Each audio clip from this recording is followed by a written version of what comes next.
So to summarize, the truth is that sometimes we are very much influenced to produce thought, to create a certain imagination, to grow an existence which was always designed to take away from our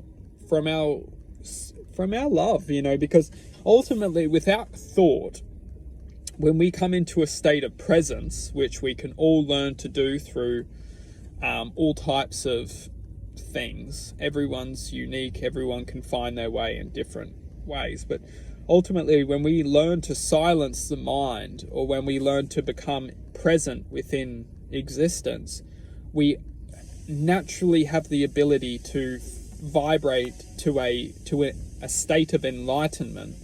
And the state of enlightenment is essentially meditation within the art of knowing that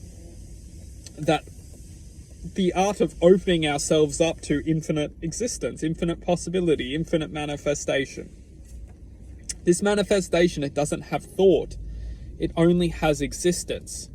So when we start to admit thought or start to possess thought, realistically it is possession. We're possessing something that doesn't necessarily need to be expressed, because at the end of the day, when we're entering states of meditation, this continuous state of existence has infinite existence already, so we don't necessarily need to create anything. It's only when we start to create, we start to admit a essence of existence. And this very essence of existence has the ability to turn over like an iceberg. At the minute where at the top we all outweigh the existence of that, and we flip. And that's ultimately the moment when we understand that potentially the thoughts of which we thought was going to create all this happiness and all this success and all this contentment was actually designed or inflicted within a identity that wasn't always trying to best serve our connection to happiness.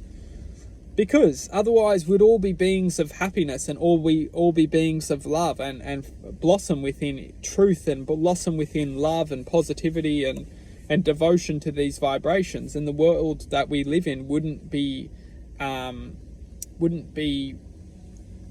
filled with deceit and anger and frustration. And something very important to understand is that this world is designed for the deceit and for the anger and for the frustration to feed off of our potential, and that potential being contentment without thought. Because we can all feel contentment without thought, and that may be our superpower, is to connect with this frequency without thinking that we have to do something to connect to it. Naturally, we can just connect to it and express that vibration. And that's the very thing that the thought needs us to do. It needs us to come into its existence, welcome it into our existence, which is you could say our temple. And then when it's in our temple, then it can grow and manifest into whatever it wants. And that may be anger or hatred eventually. But first, for us to welcome it into our temple, it needs to show that it's going to do us good. Otherwise, we'd never welcome it into our temple. And that's welcome to planet Earth, is that thoughts, they act like they're our best friend. They act like they're going to be good for us. Then they turn into hatred, jealousy, anger, frustration, because they disguise themselves very well.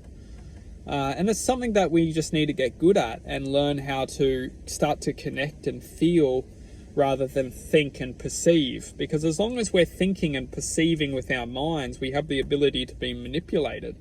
And most importantly, nothing is negative. This is all an experience.